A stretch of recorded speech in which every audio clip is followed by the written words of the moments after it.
ਵਾਹਿਗੁਰੂ ਜੀ ਕਾ ਖਾਲਸਾ ਵਾਹਿਗੁਰੂ ਜੀ ਕੀ ਫਤਿਹ। ਗੁਰੂ ਪਿਆਰ ਵਾਲਿਓ, ਜਿਹੜੀ ਆਪਾਂ ਕਥਾ ਕਰ ਰਹੇ ਹਾਂ ਸ੍ਰੀ ਜਪਜੀ ਸਾਹਿਬ ਜੀ ਦੀ, ਆਪਾਂ ਇਸ ਪੌੜੀ ਤੱਕ ਪਹੁੰਚੇ ਹਾਂ ਕਿ ਸੁਣਿਆ ਸਰਾਂ ਗੁਣਾ ਕੇ ਗਾ, ਰੱਬ ਦੇ ਨਾਮ ਦੀ ਸੁਣਦੀ ਵੱਡੀ ਮਹਿਮਾ ਬਿਆਨ ਕੀਤੀ ਮਹਾਰਾਜ ਜੀ ਨੇ। ਇਹਦੇ ਵਿੱਚ ਬਹੁਤ ਜਿਹੜੀ ਗਿਆਨ ਚਰਚਾ ਜਪਜੀ ਸਾਹਿਬ ਦੀ, ਉਹ ਸਿੱਧਾਂ ਦੇ ਨਾਲ ਗੋਸ਼ਟ ਆ। ਸਿੱਧਾਂ ਦੇ ਪ੍ਰਸ਼ਨ ਨੇ, ਗੁਰੂ ਨਾਨਕ ਸਾਹਿਬ ਜੀ ਦੇ ਉੱਤਰ ਨੇ, ਅਤੇ ਗੁਰੂ ਨਾਨਕ ਸਾਹਿਬ ਸੱਚੇ ਪਾਤਸ਼ਾਹ ਨੂੰ ਤਿੰਨ ਜਿਹੜੇ ਮੇਨ ਅਸਥਾਨ ਨੇ, ਉਹਨਾਂ 'ਤੇ ਯੋਗੀਆਂ ਨਾਲ ਬਹੁਤ ਵੱਡੀ ਚਰਚਾ ਹੁੰਦੀ ਹੈ। ਉਹ ਤਿੰਨ ਅਸਥਾਨ ਨੇ, ਇੱਕ ਤਾਂ ਸਮੇਰ ਪਰਬਤ ਹੈ, ਜਾਂ ਜਾਏ ਚੜ੍ਹਿਆ ਫਿਰ ਬਾਬਾ ਫਿਰ ਚੜ੍ਹਿਆ ਜਾਏ ਸਮੇਰ ਪਰ, ਸਿੱਧ ਮੰਡਲੀ ਦ੍ਰਿਸ਼ਟੀ ਆਈ, 84 ਗੋਰਖਾਦ ਮਨ ਵਿੱਚ ਗੰਤੀ ਵਰਤ ਆਈ। 84 ਸਿੱਧ ਗੋਰਖਾਦ, 84 ਆਸਨਾਂ ਵਾਲੇ ਜੋਗੀ ਰਾਜ ਛੱਡ ਕੇ, ਭਾਗ ਛੱਡ ਕੇ, ਸੰਸਾਰ ਦਾ ਤਿਆਗ ਕਰਕੇ, ਭੋਗਾਂ ਦਾ ਤਿਆਗ ਕਰਦਿਆਂ ਹੋਇਆਂ ਦੁਨੀਆ ਤੋਂ ਦੂਰ ਸਮੇਰ ਪਰਬਤ 'ਤੇ ਜਾ ਕੇ ਸਮਾਧੀਆਂ ਲਾ ਕੇ ਬੈਠੇ ਹੋਏ ਨੇ। ਉਹ ਆਮ ਬੰਦੇ ਨਹੀਂ ਹੈ, ਉਹ ਰਾਜੇ ਨੇ, ਉਹ ਭਰਥਰੀ ਵਰਗੇ, ਗੋਪੀ ਚੰਦ ਵਰਗੇ। ਉੱਥੇ ਗੁਰੂ ਨਾਨਕ ਸਾਹਿਬ ਦੀ ਸਿੱਧ ਗੋਸ਼ਟ ਹੁੰਦੀ ਉਹਨਾਂ ਦੇ ਨਾਲ। ਉਸ ਤੋਂ ਦੂਸਰਾ ਸਥਾਨ ਜਿਹੜਾ ਮਸ਼ਹੂਰ ਵਾ ਕਿ ਪਹਿਲਾਂ ਜਿਹੜਾ ਗੋਰਖਮੱਤਾ ਸੀ, ਅੱਜ ਕੱਲ੍ਹ ਨਾਨਕਮੱਤਾ ਯੂਪੀ ਦੇ ਅੰਦਰ, ਬਹੁਤ ਵੱਡਾ ਗੜ੍ਹ ਸੀ ਗੋਰਖਮੱਤਾ। ਉਹਨਾਂ ਨੇ ਆਪਣੇ ਨਾਂ ਤੋਂ ਹੀ ਉਹ ਸ਼ਹਿਰ ਦਾ ਨਾਂ ਰੱਖਿਆ ਸੀ। ਜੋਗੀ ਗੋਰਖ ਨੇ ਆਪਣਾ ਜਿਹੜੀ ਜਗ੍ਹਾ ਬਣਾਈ ਸੀ, ਉਹਦਾ ਨਾਂ ਰੱਖ ਦਿੱਤਾ ਸੀ ਗੋਰਖਮੱਤਾ। ਉਹ ਗੋਰਖਮੱਤੇ ਤੋਂ ਮੁੜ ਕੇ ਜਦੋਂ ਉੱਥੇ ਗਿਆਨ ਗੋਸ਼ਟ ਹੁੰਦੀ ਆ, ਅਤੇ ਦੋਵੇਂ ਤਰ੍ਹਾਂ ਆਪਸ ਵਿੱਚ ਭਿੜਦੀਆਂ ਨੇ, ਗਿਆਨ ਦੁਆਰਾ ਟੱਕਰ ਹੁੰਦੀ ਹੈ। ਸਿਆਣੇ ਬੰਦੇ ਗਿਆਨ ਨਾਲ ਟੱਕਰ ਲੈਂਦੇ ਨੇ, ਗਿਆਨ ਦੁਆਰਾ, ਅਤੇ ਕੁਝ ਵਿਅਕਤੀ ਹੁੰਦੇ ਨੇ ਜਿਹੜੇ ਫਿਰ ਡੰਡਿਆਂ ਨਾਲ ਟੱਕਰ ਲੈਂਦੇ ਨੇ, ਆਪਸ ਵਿੱਚ ਭਿੜਦੇ ਨੇ। ਦੋ ਸਾਹਨ ਭਿੜਦੇ ਹੋਣ ਨਾ ਬਾਜ਼ਾਰ ਵਿੱਚ ਖਲੋਤੇ, ਅਤੇ ਲੋਕ ਡਾਂਗਾਂ ਲੈ ਕੇ ਆਉਂਦੇ ਨੇ ਕਿ ਸਾਹਨ ਭਿੜਨ ਲੱਗ ਪਏ ਨੇ ਅਤੇ ਇਹਨਾਂ ਨੂੰ ਢਾਈਏ। ਅਤੇ ਦੋ ਬੰਦੇ ਭਿੜ ਰਹੇ ਹੋਣ, ਦੋ ਬੰਦੇ ਘੁਲ ਰਹੇ ਹੋਣ, ਜੇ ਸਾਹਨ ਘੁਲ ਰਹੇ ਹੋਣ ਤਾਂ ਲੋਕ ਡੰਡੇ ਲੈ ਕੇ ਆ ਜਾਂਦੇ ਨੇ, ਇਹਨਾਂ ਨੂੰ ਢਾਈਏ। ਅਤੇ ਜੇ ਦੋ ਬੰਦੇ ਘੁਲਦੇ ਹੋਣ ਤਾਂ ਲੋਕ ਉੱਤੋਂ ਦੀ ਪੈਸੇ ਸੁੱਟਦੇ ਨੇ, ਤਾੜੀਆਂ ਮਾਰਦੇ ਨੇ, ਘੋਲ ਕਰਦੇ ਨੇ ਦੋ ਬੰਦੇ। ਪਰ ਗਿਆਨ ਦੇ ਦੁਆਰਾ ਜਿਹੜੀ ਲੜਾਈ ਆ, ਇਹ ਸਿਆਣੇ ਬੰਦੇ ਕਰਦੇ ਨੇ। ਅੱਜ ਦੇ ਮਾਹੌਲ ਦੇ ਨੂੰ ਵਿਚਾਰਦਿਆਂ ਹੋਇਆਂ, ਜਿੱਦਾਂ ਅੱਜ ਕੱਲ੍ਹ ਸਾਡੇ ਨੌਜਵਾਨ ਭਟਕੇ ਹੋਏ ਨੇ, ਉਹ ਕਿਰਪਾਨਾਂ ਲੈ ਕੇ ਸੜਕਾਂ 'ਤੇ ਤੁਰੇ ਫਿਰਦੇ ਨੇ, ਜਿਹੜਾ ਅੱਜ ਉਹਨਾਂ ਨੇ ਕਾਂਡ ਕਰ ਦਿੱਤਾ ਪਟਿਆਲੇ। ਇਹ ਨੌਜਵਾਨ ਭਟਕਿਆ ਹੋਇਆ, ਅਤੇ ਕਿਸੇ ਨੇ ਇਹਨਾਂ ਨੂੰ ਭੜਕਾਇਆ, ਅਤੇ ਇਹ ਅਜੇ ਆਪਣੀ ਇਹਨਾਂ ਨੇ ਅਕਲ ਤੋਂ ਕੰਮ ਨਹੀਂ ਲਿਆ। ਜੇ 40 ਸਾਲ ਤੋਂ ਭਟਕੇ ਆਏ ਨੇ, ਭਟਕਦੇ ਆ ਰਹੇ ਨੇ, ਆਪਣੀ ਸਮਝ ਨੂੰ ਵਰਤ ਨਹੀਂ ਰਹੇ। ਇਹ ਧਰਤੀ 'ਤੇ ਇਸ ਤਰ੍ਹਾਂ ਸਦਾ ਹੀ ਹੁੰਦਾ ਹੋਇਆ, ਅਤੇ ਹੁੰਦਾ ਹੀ ਰਹਿਣਾ ਵਾ। ਸੰਤ ਗੁਰੂ ਪੀਰ ਮਹਾਂਪੁਰਖ ਗਿਆਨ ਦੁਆਰਾ ਲੜਾਈ ਲੜਦੇ ਨੇ। ਕਬੀਰ ਨੇ ਬੜੀ ਲੰਮੀ ਲੜਾਈ ਲੜੀ ਗਿਆਨ ਦੀ। ਅਗਿਆਨਤਾ ਨੂੰ ਖਤਮ ਕਰਨ ਵਾਸਤੇ ਗਿਆਨੀਆਂ ਨੂੰ ਲੜਾਈਆਂ ਲੜਨੀਆਂ ਪੈਂਦੀਆਂ ਨੇ, ਕਰਮ ਕਾਂਡਾਂ ਨੂੰ ਪਿੱਛੇ ਕਰਨ ਵਾਸਤੇ ਗਿਆਨੀ ਲੋਕਾਂ ਨੂੰ ਲੜਾਈਆਂ ਲੜਨੀਆਂ ਪੈਂਦੀਆਂ ਨੇ। ਗੁਰੂ ਨਾਨਕ ਸਾਹਿਬ ਨੇ ਬਹੁਤ ਲੰਮੀ ਚੌੜੀ ਬਹਿਸਬਾਜ਼ੀ ਕੀਤੀ ਹੋਈ ਹੈ ਸਿੱਧਾਂ ਦੇ ਨਾਲ। ਦੂਸਰਾ ਸਥਾਨ ਹੈ ਗੋਰਖਮੱਤਾ,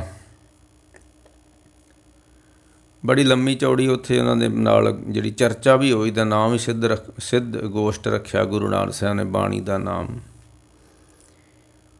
ਜਾਂ ਫਿਰ ਤੀਸਰਾ ਅਸਥਾਨ ਜਿਹੜਾ ਭਾਈ ਗੁਰਦਾਸ ਜੀ ਹੁਣਾਂ ਲਿਖਿਆ ਹੈ, ਕਿ ਮੇਲਾ ਸੁਣ ਸਿਵਰਾਤ ਦਾ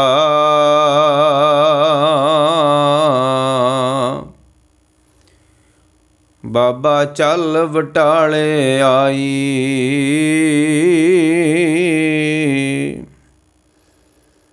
ਜਦੋਂ ਗੁਰੂ ਨਾਨਕ ਸਾਹਿਬ ਨੂੰ ਪਤਾ ਲੱਗਿਆ ਕਿ ਸ਼ਿਵਰਾਤਰੀ ਦਾ ਮੇਲਾ ਤੇ ਜੋਗੀਆਂ ਨੇ ਇਕੱਠਿਆ ਹੋਣਾ ਆਚਲ ਸਾਹਿਬ,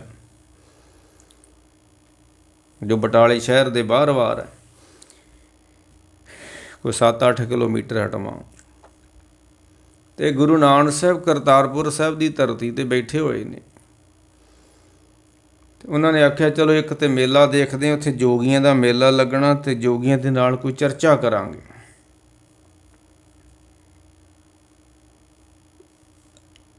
ਮੇਲਾ ਸੁਣ ਸ਼ਿਵਰਾਤ ਦਾ ਬਾਬਾ ਚੱਲ ਬਟਾਲੇ ਆਈ, ਦਰਸ਼ਨ ਕਾਰਨ ਸਗਲੀ ਉਲਟ ਪਈ ਲੁਕਾਈ। ਗੁਰੂ ਨਾਨਕ ਸਾਹਿਬ ਦੇ ਆਲੇ ਦੁਆਲੇ ਬਹੁਤ ਭਾਰੀ ਇਕੱਠ ਹੋ ਗਏ। ਖਾਧੀ ਖੁਣਸਕ ਜੋਗੀਸ਼ਰਾਂ, ਗੋਸ਼ਟ ਕਰਨ ਸਭੇ ਉਠਿਆਈ। ਜੋਗੀ ਨੇ ਆਖਿਆ ਓਏ ਗ੍ਰਸਤੀ ਬੰਦਾ, ਇਹਨੂੰ ਮੱਥੇ ਟੇਕਣ ਦਿਓ ਤੁਸੀਂ। ਉਹਨਾਂ ਨੇ ਖਾਧੀ ਖੁਣਸ ਈਰਖਾ ਕੀਤੀ ਮਨ ਦੇ ਅੰਦਰ। ਇੱਥੇ ਬੜੀਆਂ ਦੋਹਾਂ ਧਿਰਾਂ ਵੱਲੋਂ ਸ਼ਕਤੀਆਂ ਵਿਖਾਈਆਂ ਗਈਆਂ, ਕਰਾਮਾਤਾਂ ਦਿਖਾਈਆਂ ਗਈਆਂ। ਇੱਕ ਦੂਸਰੇ ਨੂੰ ਨੀਵਾਂ ਕਰਨ ਵਾਸਤੇ ਦੋਹਾਂ ਧਿਰਾਂ ਨੇ ਆਪਸ ਵਿੱਚ ਟੱਕਰਾਂ ਲਈਆਂ। ਫਿਰ ਪਰ ਜਿਣ ਮੇਲਾ ਸ਼ਿਵਰਾਤ ਦਾ ਖਟ ਦਰਸ਼ਨ ਆਦੇਸ਼ ਕਰਾਈ। ਇੱਥੇ ਫਿਰ ਗਿਆਨ ਦੇ ਵਿੱਚ ਜਿਹੜੀ ਵਿਜੈਤਾ ਪ੍ਰਾਪਤ ਹੋਈ, ਜਿੱਤ ਪ੍ਰਾਪਤ ਹੋਈ ਸ਼੍ਰੀ ਗੁਰੂ ਨਾਨਕ ਸਾਹਿਬ ਜੀ ਨੂੰ। ਜਿਹੜਾ ਮੇਲਾ ਉਸ ਇਕੱਠ ਦੇ ਵਿੱਚ ਗੁਰੂ ਨਾਨਕ ਸਾਹਿਬ ਦੀ ਗਿਆਨ ਦੁਆਰਾ ਜਿਹੜੀ ਚਰਚਾ ਹੋਈ ਅਤੇ ਸ਼ਕਤੀਆਂ ਵਿਖਾਈਆਂ ਗਈਆਂ, ਇਹਨਾਂ ਦੋਵਾਂ ਦੇ ਵਿੱਚ ਗੁਰੂ ਨਾਨਕ ਸਾਹਿਬ ਦੀ ਭਾਰੀ ਜਿੱਤ ਪ੍ਰਾਪਤ ਹੋਈ, ਜਿਹਨੂੰ ਕਹਿੰਦੇ ਬਹੁ ਗਿਣਤੀ ਨਾਲ ਜਿੱਤ ਪ੍ਰਾਪਤ ਹੋਈ ਹੈ। ਜਿਣ ਮੇਲਾ ਸ਼ਿਵਰਾਤ ਦਾ, ਮੈਂ ਇਹ ਜਿਹੜੀ ਅੱਜ ਕਹਿਣੀ ਚਾਹੁੰਦਾ ਗੱਲ ਤੁਹਾਡੇ ਨਾਲ, ਗੱਲ ਲੰਮੀ ਨਾ ਹੋ ਜੇ। ਜਦੋਂ ਕਹਿੰਦੇ ਨੇ ਗੁਰੂ ਨਾਨਕ ਸਾਹਿਬ ਕਹਿੰਦੇ ਨਾਨਕ ਭਗਤਾਂ ਸਦਾ ਵਿਗਾਸ, ਭਗਤ ਆਨੰਦ ਵਿੱਚ ਰਹਿੰਦੇ ਨੇ, ਵਿਗਾਸ ਵਿੱਚ ਰਹਿੰਦੇ ਨੇ। ਫਿਰ ਗੁਰੂ ਨਾਨਕ ਸਾਹਿਬ ਨੂੰ ਉਹ ਦੋ ਚੀਜ਼ਾਂ ਦਿੰਦੇ ਨੇ। ਕਹਿੰਦੇ ਇਸ ਤਰ੍ਹਾਂ ਵੀ ਆਨੰਦ ਹੁੰਦਾ ਹੈ, ਇਸ ਤਰ੍ਹਾਂ ਵੀ ਬੰਦਾ ਆਨੰਦ ਵਿੱਚ ਰਹਿੰਦਾ ਹੈ। ਸਾਹਿਬ ਕਹਿਣ ਲੱਗੇ ਉਹ ਕਿਹੜੀਆਂ ਦੋ ਚੀਜ਼ਾਂ ਨੇ? ਇੱਕ ਤਾਂ ਕਹਿੰਦੇ ਭੰਗ ਪੀਆ ਕਰੋ, ਭੰਗ ਬੜਾ ਆਨੰਦ ਬਣ ਜਾਂਦੀ ਹੈ। ਦੱਸੋ, ਭੰਗ ਨਾਲ ਵੀ ਆਨੰਦ ਮਿਲ ਜਾਂਦਾ ਜ਼ਿੰਦਗੀ 'ਚ, ਲੋਕੀ ਪੀਂਦੇ ਨੇ ਨਾ। ਜੋਗੀ ਕਹਿਣ ਲੱਗੇ ਅਸੀਂ ਇਹ ਇੱਕ ਬਾਟਾ ਪੀ ਲੈਨੇ ਤੇ 24 ਘੰਟੇ ਸਮਾਧੀ ਲੱਗੀ ਰਹਿੰਦੀ ਆ। ਸਭ ਕਹਿੰਦੇ ਨੇ ਅਸੀਂ ਵੀ ਪੀਂਦੇ ਹਾਂ, ਤੁਸੀਂ ਹੋਰ ਪੀਂਦੇ ਹੋ, ਅਸੀਂ ਹੋਰ ਪੀਂਦੇ ਹਾਂ। ਉਹ ਕਹਿਣ ਲੱਗੇ ਤੁਸੀਂ ਕਿਹੜੀ ਪੀਂਦੇ ਜੇ? ਜੋਗੀ ਕਹਿਣ ਲੱਗੇ, ਸਾਹਿਬ ਕਹਿੰਦੇ ਭਉ ਤੇਰਾ ਭਾਂਗ,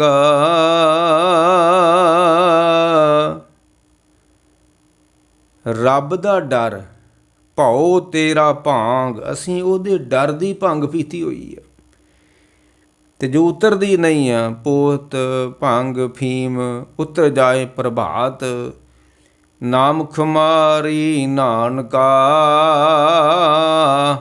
ਚੜੀ ਰਹੇ ਦਿਨ ਰਾਤ। ਇਹ ਭੰਗ ਫੀਮ ਪੋਸਤ ਸਭ ਉਤਰ ਜਾਏ ਪ੍ਰਭਾਤ, ਤੇ ਜਿਹੜੀ ਨਾਮ ਦੀ ਖੁਮਾਰੀ ਆ, ਜਿਹੜੀ ਨਾਮ ਦੀ ਮਸਤੀ ਆ, ਇਹ ਨਹੀਂ ਉਤਰਦੀ। ਪਹਿਲੀ ਗੱਲ ਤੇ ਚੜ੍ਹਦੀ ਨਹੀਂ ਹੈ, ਤੇ ਜੇ ਚੜ੍ਹ ਜਾਵੇ ਨਾਮ ਦੀ ਖੁਮਾਰੀ ਫਿਰ ਉਤਰਦੀ ਨਹੀਂ ਹੈ। ਸਾਹਿਬ ਕਹਿੰਦੇ ਭਉ ਤੇਰਾ ਭਾਂਗ, ਖੱਲੜੀ ਮੇਰਾ ਚੀਤਾ। ਇਹ ਤੁਸੀਂ ਬਾਹਰ ਇੱਕ ਝੋਲਾ ਹੁੰਦਾ, ਉਹਨਾਂ ਦੇ ਕੋਲ ਝੋਲੀ ਹੁੰਦੀ ਆ। ਉਹ ਜਿੱਦਾਂ ਜਪਜੀ ਸਾਹਿਬ ਜੇ ਇੱਕ ਵਾਰੀ ਝੋਲੀ ਸ਼ਬਦ ਆਉਂਦਾ ਹੈ, ਚੀਜੇ ਨੂੰ ਹੋੜਾ ਚੋ ਲਾਲ ਝੋਲੀ, ਸ਼ਰਮ ਪਤ ਝੋਲੀ ਝੋਲੀ। ਸਭ ਕਹਿੰਦੇ ਉਹ ਤੁਸੀਂ ਬਾਹਰੀ ਭੰਗ ਤਿਆਰ ਕਰ ਲੈਂਦੇ ਹੋ ਅਤੇ ਉਹਨੂੰ ਝੋਲਿਆਂ 'ਚ ਪਾ ਲੈਂਦੇ ਹੋ, ਕਿਉਂਕਿ 12 ਮਹੀਨੇ ਮਿਲਣੀ ਨਹੀਂ ਗਾ। ਇਹ ਕੁਦਰਤੀ ਬੂਟੀ ਆ, ਸਮੇਂ ਨਾਲ ਉੱਗਦੀ ਹੈ ਅਤੇ ਸਮੇਂ ਨਾਲ ਖਤਮ ਹੋ ਜਾਂਦੀ, ਅਤੇ ਪੀਣ ਵਾਲੇ ਫਿਰ ਜਮ੍ਹਾਂ ਕਰ ਲੈਂਦੇ ਨੇ ਕੋਟਾ ਆਪਣਾ। ਸਾਹਿਬ ਕਹਿੰਦੇ ਉਸ ਰੱਬ ਦੀ ਡਰ ਦੀ ਭੰਗ ਵਾ ਸਾਡੇ ਕੋਲ, ਮਾਨੋ ਭੰਗ ਵਾ ਰੱਬ ਦੇ ਡਰ 'ਚ ਰਹਿਣਾ, ਉਸ ਕੋਲ ਡਰ ਕੇ ਰਹਿਣਾ। ਪੀ ਕਰਤਾਰੋਂ ਡਰਨਾ, ਇਹ ਜਿਹੜਾ ਰੱਬ ਦਾ ਡਰ ਵਾ ਨਾ, ਇਹ ਦੁਨੀਆ ਦੇ ਤਮਾਮ ਡਰ ਖਤਮ ਕਰ ਦਿੰਦਾ ਹੈ। ਜਿੱਦਣ ਇੱਕ ਦੇ ਡਰ ਨੂੰ ਮੰਨ ਲਈਏ, ਸਾਰੇ ਡਰ ਮੁੱਕ ਜਾਂਦੇ ਨੇ। ਜਿੰਨਾ ਪਾਓ ਤਿਨ ਨਾਹੇ ਪਾਓ, ਜਿਨ੍ਹਾਂ ਨੂੰ ਰੱਬ ਦਾ ਡਰ ਨਹੀਂ ਨਾ, ਉਹਨਾਂ ਨੂੰ ਦੁਨੀਆ ਦੇ ਬੜੇ ਡਰ ਵਿਆਪਦੇ ਨੇ। ਜਿੰਨਾ ਪਾਓ ਤੇ ਨਾਹੇ ਪਾਓ, ਉਹਨਾਂ ਨੂੰ ਕੋਈ ਡਰ ਨਹੀਂ ਹੈ, ਕਿਉਂਕਿ ਬੰਦਾ ਹਰ ਇੱਕ ਕੋਲ ਡਰਦਾ ਹੈ। ਅਤੇ ਜਦੋਂ ਵੱਡਾ ਡਰ ਪੈਦਾ ਹੋ ਜਾਂਦੇ ਅਤੇ ਫਿਰ ਛੋਟੇ ਡਰਾਂ ਦਾ ਕੋਈ ਪ੍ਰਭਾਵ ਨਹੀਂ ਰਹਿੰਦਾ। ਜਿਸ ਤਰ੍ਹਾਂ ਰਾਤ ਨੂੰ ਦੀਵੇ ਜਗਦੇ ਨੇ, ਬਲਬ ਜਗਦੇ ਨੇ, ਅਤੇ ਜਦੋਂ ਸੂਰਜ ਚੜ੍ਹ ਜਾਂਦਾ ਫਿਰ ਜਗਦੇ ਭਾਵੇਂ ਰਹਿਣ, ਪਰ ਚਾਨਣ ਨਹੀਂ ਉਹਨਾਂ ਦਾ ਦਿਖਦਾ, ਕਿਉਂਕਿ ਵੱਡਾ ਦੀਵਾ ਜਾਗਿਆ ਨਾ, ਗਗਨਮੈ ਥਾਲ ਰਵ ਚੰਦ ਦੀਪਕ ਬਣੇ। ਵੱਡਾ ਸੂਰਜ ਜਦੋਂ ਚੜ੍ਹ ਜਾਂਦਾ ਫਿਰ ਛੋਟੇ ਛੋਟੇ ਦੀਵਿਆਂ ਦਾ ਭਾਵੇਂ ਜਗਦੇ ਰਹਿਣ, ਪਰ ਚਾਨਣ ਨਹੀਂ ਹੁੰਦਾ। ਸਾਹਿਬ ਕਹਿੰਦੇ ਜਦੋਂ ਕੋਈ ਵੱਡੇ ਦੇ ਭਉ ਵਿੱਚ ਵੱਡਾ, ਭਉ ਵਿੱਚ ਭਾਰਾ ਵੱਡਾ ਤੋਲ, ਜਦੋਂ ਵੱਡੇ ਦਾ ਡਰ ਪੈਦਾ ਹੋਵੇ ਫਿਰ ਛੋਟੇ ਡਰ ਖਤਮ ਹੋ ਜਾਂਦੇ ਨੇ। ਬਸ ਉਹਦਾ ਡਰ ਨਹੀਂ ਪੈਦਾ ਹੁੰਦਾ ਸਾਡੇ ਮਨ ਅੰਦਰ, ਅਤੇ ਦੁਨੀਆ ਦੇ ਡਰ ਜਾਨੀਏ ਜਬ ਡਰ ਮਰਤੇ ਜਬ ਜਾਨੀਏ ਦੂਰ। ਅਤੇ ਦੁਨੀਆ ਦੇ ਛੋਟੇ ਡਰ ਸਾਨੂੰ 24 ਘੰਟੇ ਡਰਾਉਂਦੇ ਰਹਿੰਦੇ ਨੇ। ਸੁਪਨੇ 'ਚ ਬੰਦਾ ਡਰਦਾ ਰਹਿੰਦਾ, ਹੋਰ ਤਾਂ ਗੱਲ ਛੱਡੋ। ਇਹ ਰੱਬ ਦਾ ਡਰ ਕਿਤੇ ਬਾਜ਼ਾਰੋਂ ਨਹੀਂ ਮਿਲਦਾ, ਜਾਂ ਕੋਈ ਤੁਸੀਂ ਆਪਣੇ ਆਪ ਨਹੀਂ ਪੈਦਾ ਕਰ ਸਕਦੇ। ਇਹ ਜਦੋਂ ਰੱਬ ਨਾਲ ਕੋਈ ਬੰਦਾ ਜੁੜ ਜਾਂਦਾ ਨਾ, ਜਿੱਥੇ ਉਹਦਾ ਭਾਉ ਮਿਲਦਾ ਹੈ, ਭਾਉ ਮਨੇ ਪ੍ਰਾਈਮ, ਭਾਵ ਦੇ ਨਾਲ ਭਾਉ ਵੀ ਮਿਲ ਜਾਂਦਾ ਹੈ। ਇਹਨੂੰ ਕਹਿੰਦੇ ਨਿਰਮਲ ਭਾਉ ਪਾਇਆ। ਡਰ ਪੈਦਾ ਸਾਨੂੰ ਪ੍ਰਾਪਤ ਹੋਇਆ ਗੁਰੂ ਰਾਮਦਾਸ ਸੋਢੀ ਪਾਤਸ਼ਾਹ ਲਾਵਾਂ ਦੇ ਅੰਦਰ। ਨਿਰਮਲ ਭਾਉ ਪਾਇਆ, ਹਰ ਗੁਣ ਗਾਇਆ, ਹਰ ਵੇਖੇ ਰਾਮ ਹਦੂਰੇ। ਜਦੋਂ ਪਿਆਰ ਪੈਦਾ ਹੁੰਦਾ ਹੈ, ਉਦੋਂ ਹੀ ਡਰ ਪੈਦਾ ਹੁੰਦਾ ਹੈ। ਜਿੰਨਾ ਚਿਰ ਰੱਬ ਦਾ ਪਿਆਰ ਨਹੀਂ ਹੈ ਨਾ, ਉਹਨਾਂ ਚਿਰ ਰੱਬ ਦਾ ਡਰ ਵੀ ਨਹੀਂ ਹੈ। ਅਤੇ ਰੱਬ ਦੇ ਪਿਆਰ ਵਾਲੇ ਦੀ ਨਿਸ਼ਾਨੀ ਹੋਊਗੀ, ਉਹ ਕੋਈ ਮਾੜਾ ਕੰਮ ਨਹੀਂ ਕਰ ਸਕਦਾ, ਕਿਉਂਕਿ ਉਹ ਡਰ ਰਿਹਾ ਹੈ।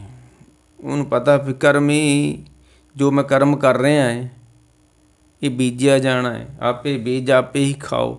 ਜਿਹੜਾ ਮੈਂ ਕਰਮ ਕਰ ਲਿਆ ਇਹਦਾ ਲੇਖਾ ਜੋਖਾ ਦੇਣਾ ਪੈਣਾ।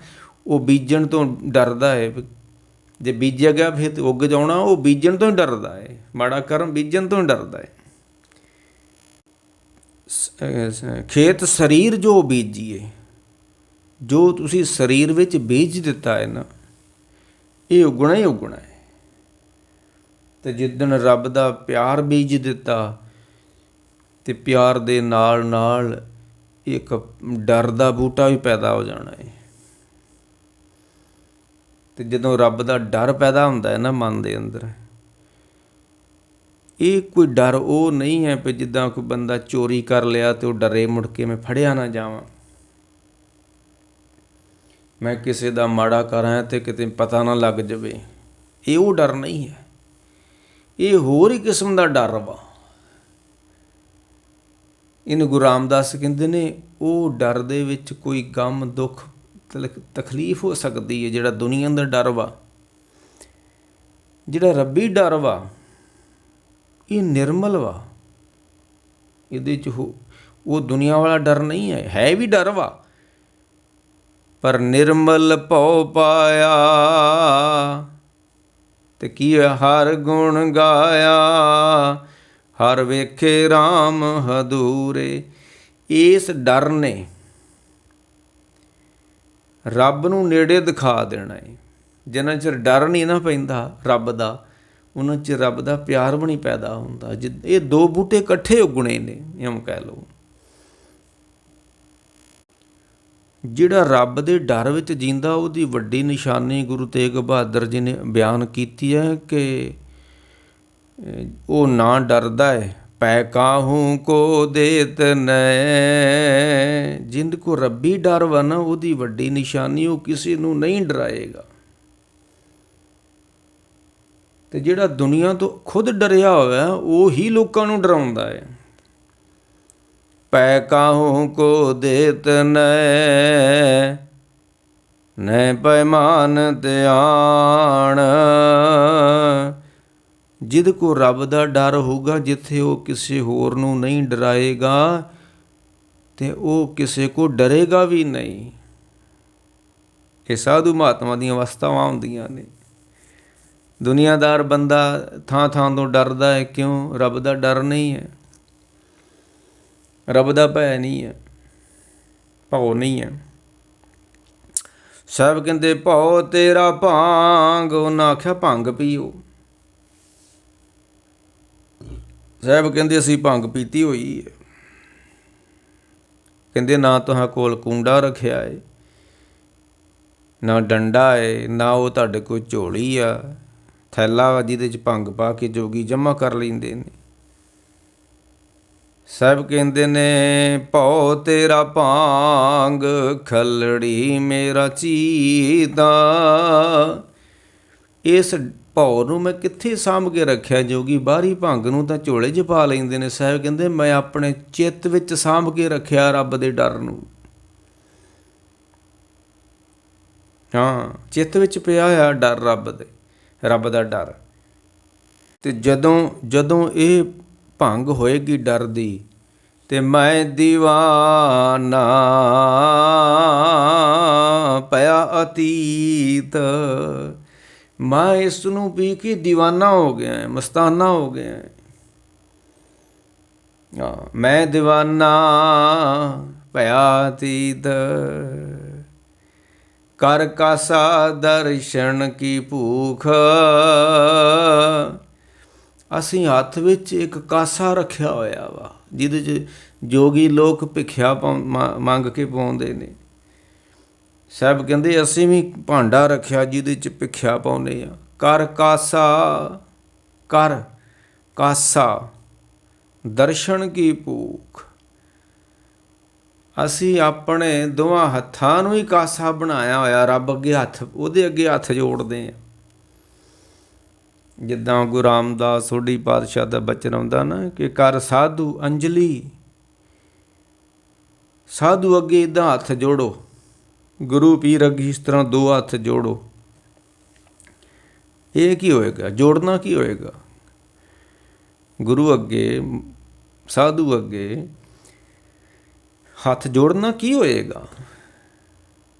ਸਾਹਿਬ ਕਹਿੰਦੇ ਕਰ ਸਾਧੂ ਅੰਜਲੀ। ਅੰਜਲੀ ਦੋਵਾਂ ਹੱਥਾਂ ਨੂੰ ਕਹਿੰਦੇ ਨੇ, ਬੁੱਕ ਨੂੰ ਕਹਿੰਦੇ ਨੇ।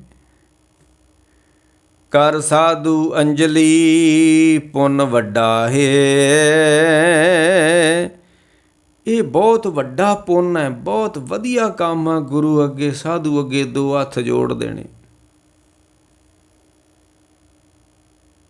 ਕਰ ਸਾਧੂ ਅੰਜਲੀ ਪੁੰਨ ਵੱਡਾ ਹੈ। ਤੇ ਦੂਸਰਾ ਕਰ ਡੰਡੌਤ ਪੁੰਨ ਵੱਡਾ ਹੈ। ਇੱਕ ਤੇ ਹੱਥ ਜੋੜਨੇ ਗੁਰੂ ਅੱਗੇ, ਸਾਧੂ ਮਹਾਤਮਾ ਅੱਗੇ। ਇੱਕ ਉਹਨਾਂ ਨੂੰ ਮੱਥਾ ਟੇਕਣਾ, ਡੰਡੌਤ ਬੰਦਨਾ ਕਰਨੀ। ਕਰ ਡੰਡੌਤ ਪੁੰਨ ਵੱਡਾ ਹੈ। ਇੱਕ ਤੇ ਕਰ ਸਾਧੂ ਅੰਜਲੀ ਪੁੰਨ ਵੱਡਾ ਹੈ, ਕਰ ਡੰਡੌਤ ਪੁੰਨ ਵੱਡਾ ਹੈ। ਜਦੋਂ ਜੋਗੀ ਨੇ ਆਖਿਆ ਤੁਹਾਡੇ ਕੋਲ ਕਾਸਾ ਨਹੀਂ, ਸਾਹਿਬ ਕਹਿੰਦੇ ਅਸੀਂ ਦੋਵੇਂ ਹੱਥ ਰੱਬ ਅੱਗੇ ਇਸ ਤਰ੍ਹਾਂ ਕਰਦੇ ਹਾਂ, ਅਤੇ ਤੁਸੀਂ ਇੱਦਾਂ ਕਾਸੇ ਵਿੱਚ ਭਿਖਿਆਦਕ ਦੁਨੀਆ ਦੇ ਦਰ ਦੇ ਉੱਤੇ ਜਾ ਕੇ, ਲੋਕਾਂ ਦੇ, ਸੰਸਾਰੀ ਬੰਦਿਆਂ ਦੇ ਦਰ ਤੋਂ ਜਾ ਕੇ ਪਾਉਂਦੇ ਹੋ। ਅਤੇ ਅਸੀਂ ਆਪਣੇ ਦੋਵੇਂ ਹੱਥ ਰੱਬ ਅੱਗੇ ਅੱਡ ਕੇ ਬੁੱਕ ਕਰਕੇ ਅਸੀਂ ਉਹਦੇ ਦਰਸ਼ਨਾਂ ਦੀ ਜਾਚਨਾ ਕਰਦੇ ਹਾਂ, ਉਹਦੇ ਕੋਲੋਂ ਉਹਦੇ ਦਰਸ਼ਨ ਹੀ ਮੰਗਦੇ ਹਾਂ। ਕਰ ਕਾਸਾ ਦਰਸ਼ਨ ਕੀ ਭੂਖ। ਤੁਹਾਨੂੰ ਆਹ ਸਰੀਰ ਦੀ ਭੁੱਖ ਲੱਗਦੀ ਹੈ ਅਤੇ ਤੁਸੀਂ ਠੂਠਾ ਫੜ ਕੇ ਮੰਗਣ ਤੁਰ ਜਾਂਦੇ ਹੋ। ਮਾਈ ਮੰਗਤ ਤੈ ਲਭਾਵੈ। ਹਾਂਜੀ, ਜੋਗੀ ਹੋਵਾਂ ਜਗ ਭਾਵਾਂ ਘਰ ਘਰ ਭੀਖਿਆ ਲਿਓ। ਘਰਾਂ ਤੋਂ ਭਿੱਖਿਆ ਮੰਗਦੇ ਹੋ। ਦਰਗੇ ਲੇਖਾ ਮੰਗੀਏ ਕਿਸ ਕਿਸ ਉੱਤਰ ਦਿਓ। ਸਾਹਿਬ ਕਹਿਣ ਲੱਗੇ ਅਸੀਂ ਤੇ ਕਰ ਕਾਸਾ ਦਰਸ਼ਨ ਕੀ ਭੂਖ। ਤੁਹਾਨੂੰ ਭੁੱਖ ਲੱਗਦੀ ਹੈ, ਤੁਸੀਂ ਦੁਨੀਆਦਾਰਾਂ ਦੇ ਬੂਹਿਆਂ 'ਤੇ ਮੰਗ ਕੇ ਰੋਟੀਆਂ ਖਾਂਦੇ ਹੋ, ਅਤੇ ਸਾਨੂੰ ਉਹਦੇ ਨਾਮ ਦੀ ਭੁੱਖ ਲੱਗੀ ਹੋਈ ਹੈ, ਉਹਦੇ ਦਰਸ਼ਨਾਂ ਦੀ ਭੁੱਖ ਲੱਗੀ ਹੋਈ ਹੈ। ਕਰ ਕਾਸਾ ਦਰਸ਼ਨ ਕੀ ਭੂਖ। ਮੈਂ ਦਰ ਮੰਗੋ ਨੀਤਾ ਨੀਤ। ਅਸੀਂ ਤੇ ਹਰ ਸਮੇਂ ਨੀਤਾ ਨੀਤ ਸਦਾ ਹੀ ਬਸ ਅਸੀਂ ਤੇ ਉਹਦੇ ਦਰ ਤੋਂ ਕੇਵਲ ਉਹਦੇ ਦਰਸ਼ਨਾਂ ਦੀ ਹੀ ਭਿੱਖਿਆ ਮੰਗਦੇ ਹਾਂ।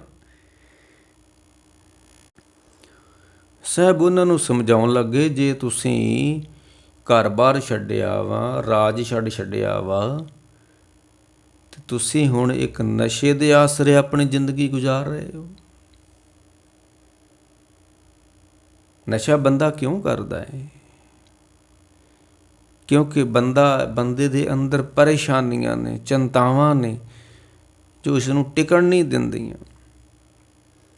ਇਹ ਪਰੇਸ਼ਾਨੀਆਂ ਅਤੇ ਚਿੰਤਾਵਾਂ ਨੂੰ ਖਤਮ ਕਰਨ ਵਾਸਤੇ ਫਿਰ ਨਸ਼ੇ ਦੀ ਵਰਤੋਂ ਕਰਦਾ ਹੈ। ਅਤੇ ਨਸ਼ੇ ਦੀ ਵਰਤੋਂ ਨਾਲ ਪਰੇਸ਼ਾਨੀਆਂ ਲੁਕ 'ਤੇ ਜਾਂਦੀਆਂ ਨੇ, ਛਿਪ 'ਤੇ ਜਾਂਦੀਆਂ ਨੇ, ਪਰ ਮੁੱਕਦੀਆਂ ਨਹੀਂ ਆ। ਜੈਸੇ ਨਸ਼ਾ ਲੱਥੇਗਾ ਵੈਸੇ ਪਰੇਸ਼ਾਨੀਆਂ ਪਹਿਲੇ ਨਾਲੋਂ ਵੱਧ ਖੜੀਆਂ ਚਿੱਤ ਦੇ ਵਿੱਚ ਬੈਠੀਆਂ ਹੋਣਗੀਆਂ। ਮੈਂ ਤਾਂ ਅੱਗੇ ਵੀ ਕਹਿੰਦਾ ਹੁੰਦਾ ਕਿ ਨਸ਼ੇ ਦੀ ਵਰਤੋਂ ਕਰਨ ਵਾਲੇ ਬੰਦੇ ਆਪਣੀ ਅਕਲ ਦੀ ਵਰਤੋਂ ਨਹੀਂ ਕਰ ਸਕਦੇ। ਕਿਉਂ? ਨਸ਼ੇ ਨਾਲ ਤਾਂ ਅਕਲ ਮਾਰੀ ਗਈ ਹੈ, ਅਤੇ ਵਰਤੂਗਾ ਕਿੱਥੋਂ? ਜਿਤ ਪੀਤੇ ਮਤ ਦੂਰ ਹੋਏ, ਬਰਲ ਪਏ ਵਿੱਚ ਆਏ। ਨਸ਼ਾ ਪੀਂਦਿਆਂ ਹੀ ਮੱਤ ਬੰਦੇ ਤੋਂ ਬਹੁਤ ਦੂਰ ਚਲ ਜਾਂਦੀ ਹੈ। ਬੰਦਾ ਪਾਗਲ ਹੋ ਜਾਂਦਾ ਹੈ, ਝੱਲਾ ਹੋ ਜਾਂਦਾ ਹੈ। ਅਤੇ ਜਦੋਂ ਮੱਤ ਕੋਲ ਰਹੀ ਨਹੀਂ ਹੈ,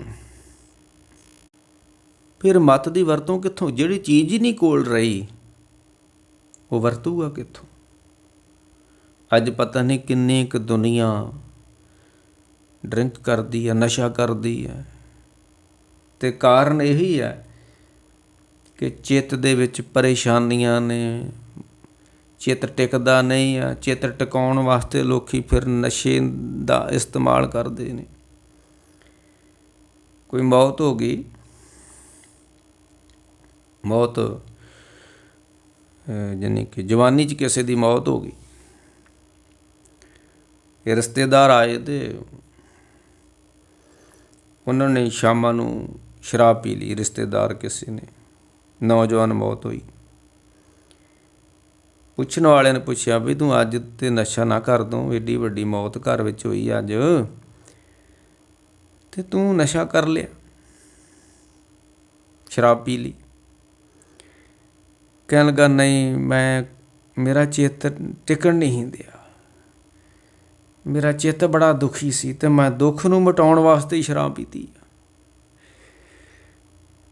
ਕਿ ਦੱਸੋ, ਸ਼ਰਾਬਾਂ ਨਾਲ ਵੀ ਦੁੱਖ ਮਿਟਦੇ ਹੁੰਦੇ ਨੇ? ਨਹੀਂ ਨਹੀਂ ਨਹੀਂ, ਛਿਪ 'ਤੇ ਜਾਣਗੇ, ਮਿਟਣਗੇ ਨਹੀਂ। ਸੰਸਾਰ ਰੋਗੀ ਨਾਮ ਦਾਰੂ। ਸਾਹਿਬ ਕਹਿੰਦੇ ਜੇ ਤੁਸੀਂ ਨਾਮ ਦੀ ਵਰਤੋਂ ਕਰ ਲਓ ਤਾਂ, ਜੇ ਨਾਮ ਨੂੰ ਦਾਰੂ ਬਣਾ ਕੇ ਪੀਓ ਜੇ ਤਾਂ, ਅਤੇ ਜਿੱਦਣ ਤੁਸੀਂ ਇਹ ਪੀ ਲਓਗੇ ਨਾ, ਹੁਣ ਤਾਂ ਜੇ ਤੁਸੀਂ ਕੂੰਡਿਆਂ ਕਾਂਡਿਆਂ 'ਚ ਘੋਟ ਕੇ ਪੀਂਦੇ ਹੋ, ਅਤੇ ਸਾਹਿਬ ਕਹਿੰਦੇ ਬਾਬਾ ਮਨ ਮਤਵਾਰੋ,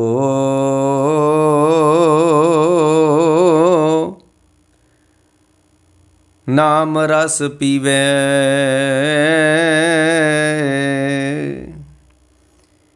ਕਹਿੰਦੇ ਜਿੱਦਣ ਇਸ ਨੇ ਘੁੱਟ ਕਿਤੇ ਨਾਮ ਦੀ ਪੀ ਲਈ ਨਾ, ਥੋੜ੍ਹਾ ਜਿਹਾ ਵੀ ਰਸ ਆਨੰਦ ਅਗਰ ਇਸ ਨੂੰ ਮਿਲ ਜਾਵੇ ਰੱਬੀ ਰਸ ਵਿੱਚੋਂ, ਤੇ ਉਹ ਘੁੱਟ ਮਾਤਰ ਵੀ ਤੇ ਗਲਾਸੀਆਂ ਭਰ ਕੇ ਪੀਣੀ ਪੈਂਦੀ ਆ ਨਾ। ਜਿੰਨੀ ਸ਼ਰਾਬ ਮਾੜੀ ਹੋਊਗੀ ਨਾ, ਤੇ ਸ਼ਰਾਬੀ ਨੂੰ ਉਨੀ ਵੱਧ ਪੀਣੀ ਪਊਗੀ। ਚੰਗੀ ਹੋਏ ਤਾਂ ਇੱਕ ਗਲਾਸੀ ਨਾਲ ਉਹਦਾ ਸਰ ਜਾਂਦਾ ਹੈ, ਮਾੜੀ ਹੋਏ ਤਾਂ 2-3 ਗਲਾਸੀਆਂ ਪੀਣੀਆਂ ਪੈਂਦੀਆਂ। ਤੇ ਨਾਮ ਦੀ ਸ਼ਰਾਬ ਜਿਹੜੀ ਹੈ ਤੇ ਬਹੁਤ ਤਿੱਖੀ ਹੈ। ਏਕ ਬੂੰਦ ਜਿਨ ਪਾਈ, ਇੱਕ ਬੂੰਦ, ਜਿੱਦਾਂ ਨਹੀਂ ਬੱਚਿਆਂ ਨੂੰ ਬੂੰਦਾਂ ਪਿਆਉਂਦੇ ਨੇ, ਸੀਸੀਆਂ ਨਹੀਂ ਪਿਆਉਂਦੇ, ਇੱਕ ਸੀਸੀ ਦੇ ਨਾਲ ਹੀ ਸੈਂਕੜੇ ਬੱਚਿਆਂ ਦਾ ਸਾਰ ਲੈਂਦੇ ਨੇ। ਬੂੰਦ, ਉਹਨਾਂ ਟੀਕਾ ਨਹੀਂ ਲਾਉਣਾ ਪੈਂਦਾ, ਜਿਹੜੀ ਉਹ ਬੂੰਦਾਂ ਪਿਆਉਂਦੇ ਨੇ। ਕਹਿੰਦੇ ਬੂੰਦ ਪਿਆਉਣੀ, ਤੇ ਪਿਆਉਣੀ ਵੀ ਸਿਰਫ ਇੱਕ ਬੂੰਦ ਹੀ ਆ। ਸਾਹਿਬ ਕਹਿੰਦੇ ਨਾਮ ਵੀ ਇਹੋ ਜਿਹੀ ਦਵਾਈ ਆ, ਅਗਰ ਇੱਕ ਬੂੰਦ ਜਿਨ ਪਾਈ, ਬਰ ਨਾ ਸਕੋ ਮਹਿਮਾ ਤਾਂ ਕੀ, ਕੀਮਤ ਕਹਿਣ ਨਾ ਜਾਏ। ਇਹ ਨਾਮ ਦਾ ਪਿਆਲਾ ਆਪਣਾ ਗਲਾਸੀ ਭਰ ਕੇ ਨਹੀਂ ਪੀਣਾ ਪੈਂਦਾ। ਇਹ ਤੇ ਕਿਤੇ ਇਹ ਕਿਣਕਾ ਏਕ ਜਿਸ ਜੀ ਬਸਾਵੈ, ਇੱਕ ਜੀ ਬਸਾਵੈ। ਇਹ ਤੇ ਕਿਣਕਾ ਮਾਤਰ ਵੀ ਅਗਰ ਪੀ ਗਿਆ ਨਾ ਕੋਈ ਬੰਦਾ, ਤੇ ਇਹ ਤੇ ਇੱਕ ਕਿਣਕੇ ਨੇ ਹੀ ਸਾਰੀ ਜ਼ਿੰਦਗੀ ਮਸਤੀ ਬਣਾ ਕੇ ਰੱਖਣੀ ਹੈ। ਉਹ ਜਿਹੜੇ ਬੋਤਲਾਂ ਪੀਂਦੇ ਨੇ ਲੋਕ, ਜਾਂ ਜਿਹੜੀਆਂ ਗਲਾਸੀਆਂ ਭਰ ਭਰ ਕੇ ਪੀਂਦੇ ਨੇ, ਜਾਂ ਕੋਈ ਨਸ਼ੇ ਭੰਗ ਦੇ ਪਿਆਲੇ ਭਰ ਭਰ ਕੇ ਪੀਂਦੇ ਨੇ, ਉਹ ਕੁਝ ਸਮੇਂ ਵਾਸਤੇ ਮਸਤੀ ਦਿੰਦੇ ਨੇ। ਪਰ ਜਿਹੜਾ ਰੱਬੀ ਪਿਰਮ ਪਿਆਲਾ ਖਸਮ ਕਾ ਜਹ ਭਾਵੇ ਤੈਂ ਦੇ, ਤੇ ਜਿੱਦਣ ਇਹ ਥੋੜ੍ਹਾ ਜਿਹਾ ਵੀ ਅਗਰ ਮਿਲ ਜੇ, ਤੇ ਬਾਬਾ ਮਨ ਮਤ ਵਾਰੋ ਨਾਮ ਰਸ ਪੀਵੈ, ਸਹਿਜ ਰੰਗ ਰਚ ਰਿਹਾ।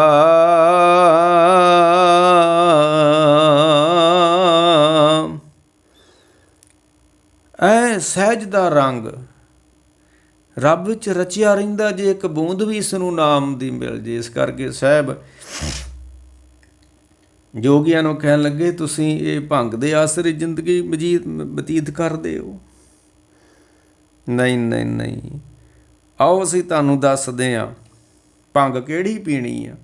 ਪਾਓ ਤੇਰਾ ਭਾਂਗ, ਕਬੀਰ ਭਾਂਗ ਮਾਸਲੀ ਸ਼ੁਰਾਬਾਨ।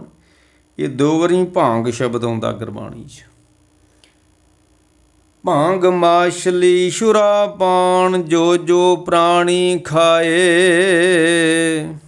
ਜਿਹੜਾ ਇਹਨਾਂ ਦਾ ਭਾਂਗ, ਮਾਛਲੀ ਮੱਛੀ, ਮਾਸ, ਸ਼ੁਰਾਬਾਨ ਸ਼ਰਾਬ, ਜੋ ਜੋ ਪ੍ਰਾਣੀ ਖਾਏ, ਜਿਹੜੇ ਖਾਣਗੇ ਇਸ ਨੂੰ। ਤੀਰਥ ਵਰਤ ਤੇ ਨੇਮ ਕੀਏ, ਤੀਰਥਾਂ 'ਤੇ ਜਿਹੜੇ ਮਰਜ਼ੀ ਤੀਰਥਾਂ 'ਤੇ ਜਾਵੇ ਨਸ਼ੇ ਕਰਨ ਵਾਲਾ, ਕੁਛ ਵੀ ਨਹੀਂ ਹੋਣਾ ਜ਼ਿੰਦਗੀ 'ਚ। ਤਾਂ ਤੀਰਥ ਵਰਤ, ਕਈ ਲੋਕ ਵਰਤ ਬੜਾ ਰੱਖਦੇ ਨੇ। ਨੇਮ ਕੀਏ, ਕਈ ਬੜੇ ਨੇਮੀ ਹੁੰਦੇ ਨੇ, ਅਸੀਂ ਨੇਮ ਨਾਲ ਉੱਥੇ ਜਾਂਦੇ ਹਾਂ। ਕਬੀਰ ਸਾਹਿਬ ਕਹਿੰਦੇ ਜਾਓ, ਨੇਮ ਨਾਲ ਹੀ ਜਾਓ, ਜਾਣਾ ਚਾਹੀਦਾ ਵੀ ਆ। ਪਰ ਤੀਰਥ ਵਰਤ ਨੇਮ ਕੀਏ, ਤੇ ਸਭੇ ਸਾਰੇ ਹੀ ਰਸਾਤਲ ਜਾਏ। ਕੌਣ? ਭਾਂਗ ਮਾਛਲੀ ਸ਼ੁਰਾਬਾਨ, ਜੋ ਜੋ ਪ੍ਰਾਣੀ ਖਾਏ। ਤੀਰਥ ਵਰਤ ਨੇਮ ਕੀਏ, ਸਭੇ ਰਸਾਤਲ ਜਾਏ। ਇਸ ਕਰਕੇ ਸਾਹਿਬ ਕਹਿੰਦੇ ਨਾ ਨਾ, ਇਹ ਤੁਸੀਂ ਭੰਗ ਦੀ ਵਰਤੋਂ ਨਾ ਕਰੋ ਜੇ, ਤੁਸੀਂ ਰੱਬੀ ਭੈ ਵਿੱਚ ਜੀਓ। ਇਹੀ ਅਸਲੀ ਭੰਗ ਵਾ। ਇਹ ਅਗਰ ਪੀਤੀ ਜਾਵੇ, ਸਾਰੀ ਜ਼ਿੰਦਗੀ ਮਸਤੀ ਨਾਲ ਗੁਜ਼ਰ ਜਾਂਦੀ ਹੈ। ਤੁਸੀਂ ਛੋਛਾ ਕਿਆ ਮਦ ਸ਼ੋਸ਼ੇ ਭਾਉ ਤਰੇ। ਇੱਕ ਇਹ ਨਸ਼ਾ ਦਿੱਤਾ ਕਿਆ ਜੋਗੀਆਂ ਨੇ, ਇੱਕ ਸ਼ਰਾਬ ਦਿੱਤੀ ਫਿਰ ਪੀਣ ਨੂੰ, ਉਹਦਾ ਜ਼ਿਕਰ ਆਪਾਂ ਅਗਲੇ ਵਾਲੇ ਸਮੇਂ 'ਚ ਕਰਾਂਗੇ।